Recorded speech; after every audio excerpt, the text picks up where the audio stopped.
Have you ever been betrayed by the people who were supposed to protect you? Have you ever been called a failure while secretly holding everything together? Tonight, I'm telling you a story where silence hides the truth, where family loyalty turns into betrayal, and where one quiet woman changes everything, not with revenge, but with truth.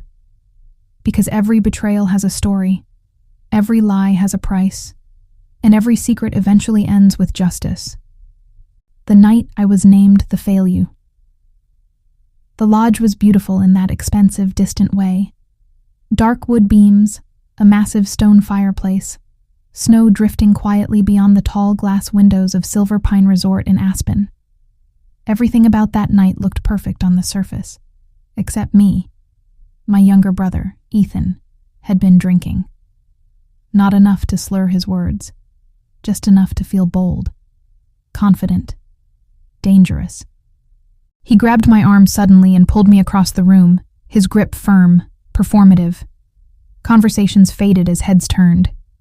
He stopped in front of a man I later learned ran half the company Ethan worked for. Ethan smiled wide and loud. "This is my sister, Clara," he announced. "The family disappointment." A few people laughed nervously. Most didn't. My mother gave a tight smile and looked away. My father cleared his throat and let out a small, uncomfortable chuckle. The kind that says, "Don't make this worse," instead of "stop." I stood there, my face warm, my chest hollow. Years of quiet dismissal condensed into one sentence. Outside, snow kept falling. Inside, the air felt heavy, almost pressurized. The man Ethan had introduced me to, tall, silver-haired, composed, didn't smile. He didn't laugh. He looked from Ethan to my parents, and then back to me. Something in his eyes shifted. When Ethan said my name again, the man paused. Just a second. His brow tightened slightly, as if a door in his memory had cracked open. "Interesting," he said calmly. Then he turned back to Ethan. "Ethan," he said evenly, "I'll need to see you in my office tomorrow morning." The silence that followed was complete. Ethan's grin collapsed. My parents stiffened. No one spoke. A few minutes later, I excused myself, blaming a headache. No one stopped me. I walked out into the cold, my breath shaking, my hands trembling as I drove home alone through the dark mountain roads. That night, sleep never came, because that word, failure, had followed me my entire life. And yet, the look on that man's face told me something didn't add up. I didn't know it then. But that moment was the first crack in everything my family believed. And what happened the next morning would change all of our lives. Stay with me, because the man who didn't laugh that night knew exactly who I was, long before my family ever did. The life they never saw. I sat alone the next morning in my small townhouse outside Boulder, staring at a mug of coffee that had gone cold hours ago.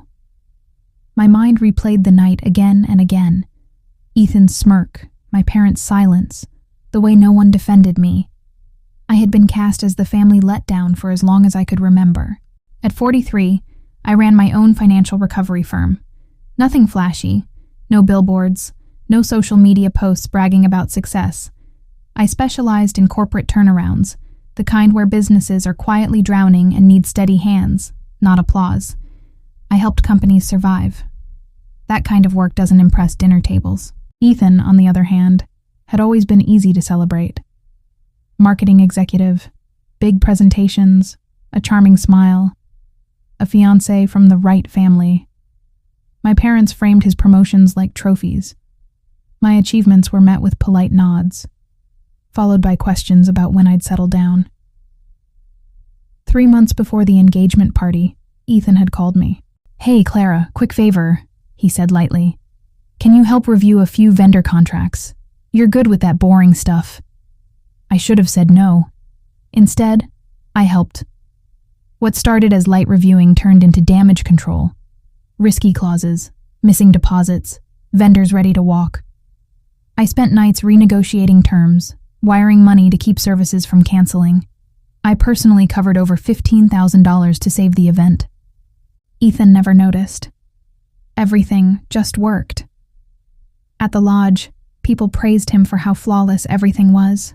And then, in front of all of them, he called me a failure. That morning, alone with my cold coffee, something finally settled in me. I wasn't invisible because I lacked value. I was invisible because I made things easier for people who didn't respect me. And for the first time, I asked myself a question I had avoided my whole life. Why am I still protecting people who humiliate me? I didn't know the answer yet, but I was about to. Because 3 days later, someone from that party showed up at my office unannounced and recognized me instantly. The man who remembered. The black sedan pulled up outside my office just after 9. A tall man stepped out, the same one from the lodge, calm, precise, carrying a leather portfolio worn with age, not fashion. "Ms. Hale," he said when I opened the door. "May I come in?" His name was Jonathan Reeves. 15 years earlier, when I was newly independent and desperate to prove myself, I had helped save his logistics company from collapse. I had worked for weeks without charging him, because he was on the brink of losing everything his father had built. I barely remembered the job. He remembered every detail. He pulled out an old report. My name on the cover. My formatting. My words. "I kept this," he said quietly. "That night at the lodge, when I heard your name and saw how you carried yourself, I knew." He looked at me with something rare. Respect. Then he said the words that still echo in me. People who survive storms quietly are often mistaken for failures by those who've never faced one. We talked for an hour, about my work, about integrity, about how appearances lie. Before leaving, he paused. "There are things happening at my company," he said carefully. "And your brother is involved." I didn't ask questions. I didn't need to. What he uncovered next had nothing to do with revenge, and everything to do with truth. When the truth stands alone. I was offered a consulting contract weeks later. 6 figures, full independence. I accepted without hesitation. The investigation unfolded without my interference. Credit theft, fraud, false reimbursements, fabricated emails attempting to pull me into his lies. Ethan called me, desperate. "Family stands together," he pleaded. I didn't raise my voice. "I won't lie," I said. When the hearing ended, Ethan was terminated immediately.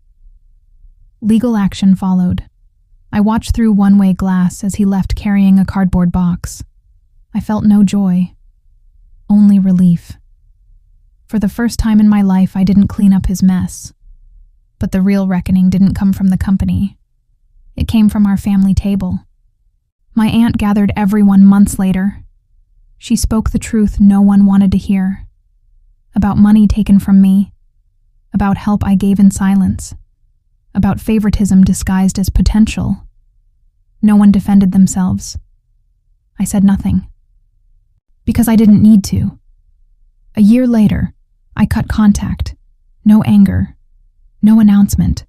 Just peace. My business grew. My life softened.